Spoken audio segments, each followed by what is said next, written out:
কানাইঘাট উপজেলা শাখা কর্তৃক আয়োজিত আজকে সম্মেলনের সম্মানিত সভাপতি,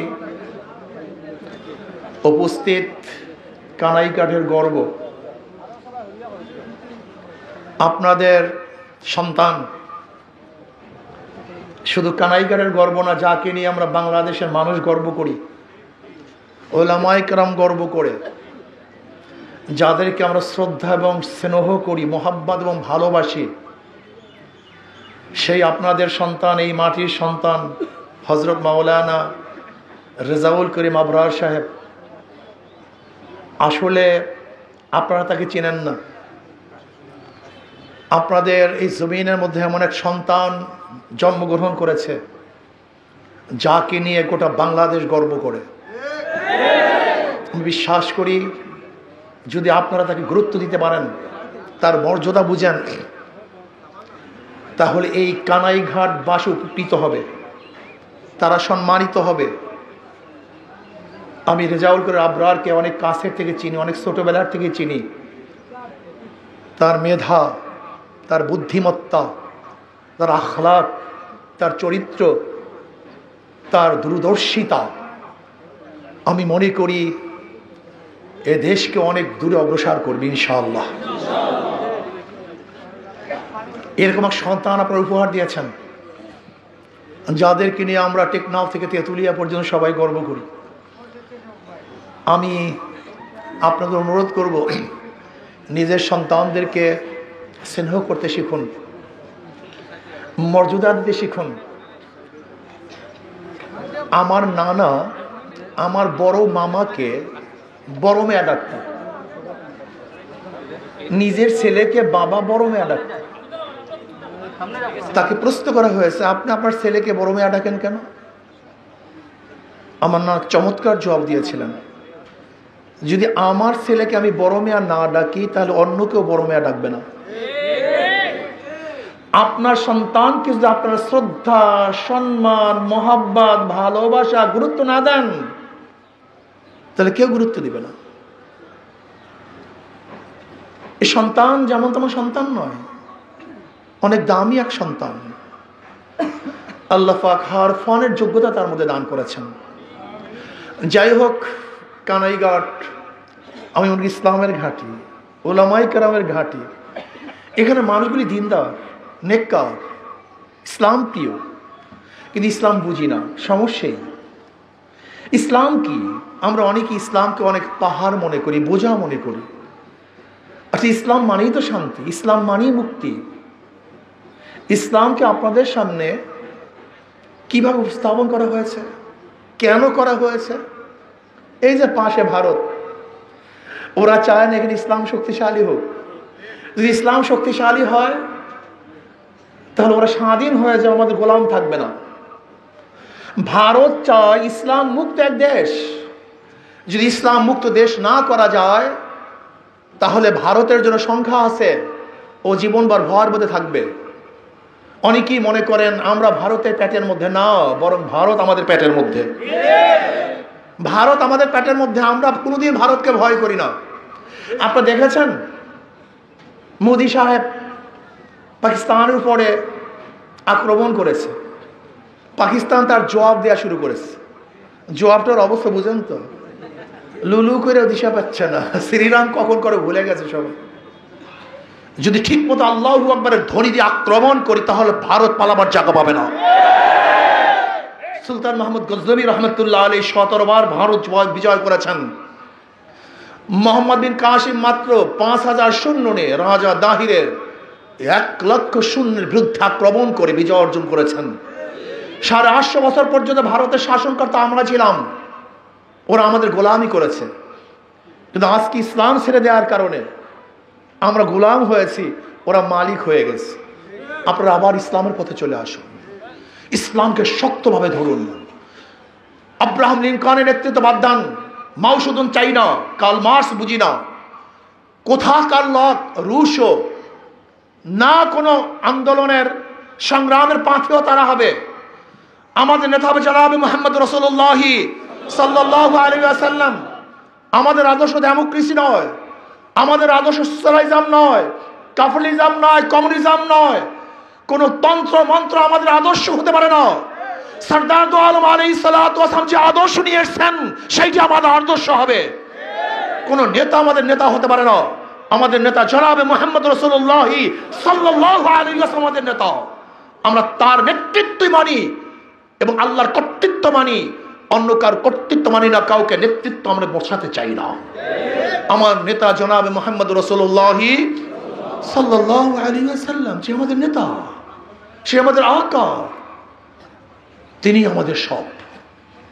আজকে কানাইঘাট বাসীকে বলবো, একটা স্লোগান দেন, এই স্লোগান আমরা ঐক্যবদ্ধ হই। আমার নেতা, তোমার নেতা, বিশ্ব নবী মুস্তাফা।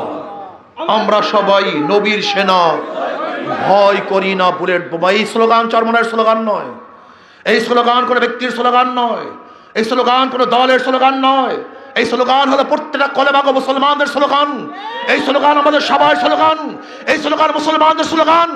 যেই মুসলমানরা স্লোগান দিয়ে রাজা গৌর গোবিন্দের তখ্ত তাউসকে তসতাস করে দিয়েছে, সেই স্লোগান আমাদের মধ্যে থাকবে না কেন? নারায়ে তাকবীর। এই আওয়াজে গৌর গোবিন্দের তখ্ত তাউস ভাঙবে না।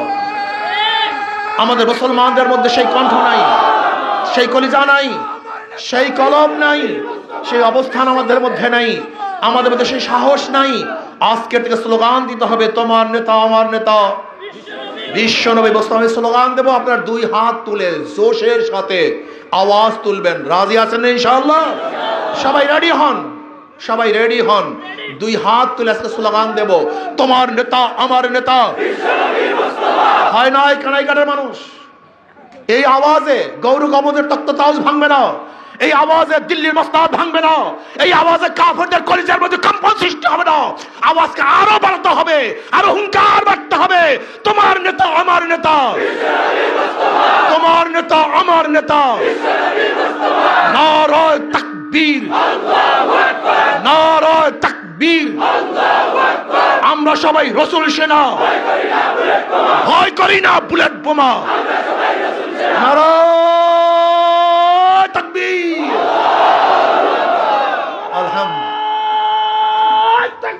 আল্লাহু আকবার। বিশ্ব নবী মুস্তাফা, বিশ্ব নবী মুস্তাফা। আমরা সবাই রাসূল সেনা, ভয় করি না বুলেট বোমা। ইনকিলাব ইনকিলাব, জিন্দাবাদ জিন্দাবাদ। মুসলমানের সন্তান এই স্লোগান বুকের মধ্যে ধারণ করুন, কলমের মধ্যে স্লোগান ধারণ করুন। যদি এই স্লোগানকে ধারণ করতে পারেন, গোটা বিশ্বের নেতৃত্ব আপনারা দিবেন ইনশাআল্লাহ। সেই দিন আসতেছে, সেই সময় আসতেছে, যেরকম বাতিলদের সূর্য ডুবতেছে, ইসলামের সূর্য উদিত হচ্ছে ইনশাআল্লাহ। আগামী নির্বাচনে ইনশাআল্লাহ সবাই ইসলামের পক্ষে থাকা রাজি আছেন ইনশাআল্লাহ? সবাই থাকতে রাজি আছেন ইনশাআল্লাহ? কে রাজি? আল্লাহু আকবার, মাশাআল্লাহ, আলহামদুলিল্লাহ। কোন তন্ত্র, কোন মন্ত্রে বিশ্বাসী আমরা নই। আমি বিশ্বাস করি কানাইঘাটে যে সমস্যাগুলি আছে, যদি আমি এখানে স্থানীয় না, কিন্তু আবরার সাহেব আমাকে বলছেন এই হিসাবে সাধ্য অনুযায়ী চেষ্টা করবো, আপনাদের পাশে থাকার চেষ্টা করব। আজকে পরিবেশের দোহাই দিয়ে যে পাথর কয়েরি বন্ধ করে দেওয়া হয়েছে, আমি প্রথমবারই ইউনূস সরকারকে বলেছিলাম এগুলো সম্পূর্ণ ভারতের চাল। আমাদের অর্থনীতিকে দুর্বল করতে চায়, ওদের অর্থনীতিকে সবল করতে চায়। আমাদের নিজেদের এলাকার থেকে পাথর তারা বন্ধ করে দিয়েছে, ভারতের পাথর, পচা পাথর সাপ্লাই দিয়েছে। এর বিরুদ্ধে প্রথমে আমি কথা বলেছিলাম, ইনশাআল্লাহ আপনারা যদি পাশে থাকেন আমি এমন আন্দোলন করব, ওরা পাথর কয়েরি ছাড়তে বাধ্য হবে। আপনারা থাকবেন ইনশাআল্লাহ? যখন ডাক দেবো থাকবেন তো ইনশাআল্লাহ? সবাই ঐক্যবদ্ধ ভাবে যদি আমরা আন্দোলন করি, আমাদের পাথর আমরা তুলবো, বাধা দেওয়ার সাহস কার? আমরা আমাদের পাথর উঠাবো, কেউ বাধা দিতে পারবে না। সরকারের বাবার ক্ষমতা নাই, আমাদের অধিকারকে রক্ষা করবো আমরা, ওরা বাধা দেওয়ার কোনো ক্ষমতা রাখে না। ইনশাআল্লাহ আপনার কাছে থাকবেন। যদি ডাক দেই লক্ষ লক্ষ মানুষ ঐক্যবদ্ধ ভাবে এমন আন্দোলন করে তুলবো, সরকার আমাদের পাথর কয়েরি খুলতে বাধ্য হবে। যদি সোজা আঙ্গুলে ঘি না ওঠে, আমরা আঙ্গুলকে ব্যাখ্যা করবো ইনশাআল্লাহ। কি রাজি আছেন ইনশাআল্লাহ? আসুন আমরা সবাই ঐক্যবদ্ধ হয়ে কাজ করি।